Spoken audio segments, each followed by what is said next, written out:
दाक्षिणात्य अभिनेता ज्युनियर एनटीआरच्या वाढदिवसाच्या दिवशी मोठं सरप्राईज घेऊन येत आहे अशी पोस्ट करत अभिनेत्री ऋतिक रोशनने खळबळ उडवून दिली आहे।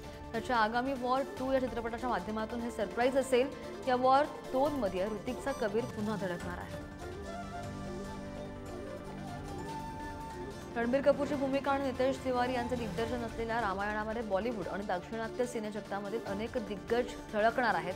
पण यामध्ये रावणाची पत्नी मंदोदरीची भूमिका दाक्षिणात्य कलाकार काजल अग्रवाल साकारणार आहे। तिचा लुक टेस्ट सुद्धा घेण्यात आला आहे।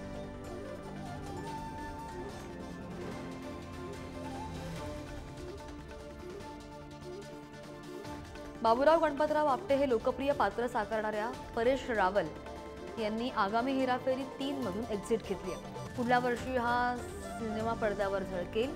दिग्दर्शकांशी मतभेद झाल्यानंतर परेश रावल यांनी हा सिनेमा सोडल्याचं कळत आहे। या सिनेमामध्ये तब्बू सुद्धा दिसण्याची शक्यता आहे।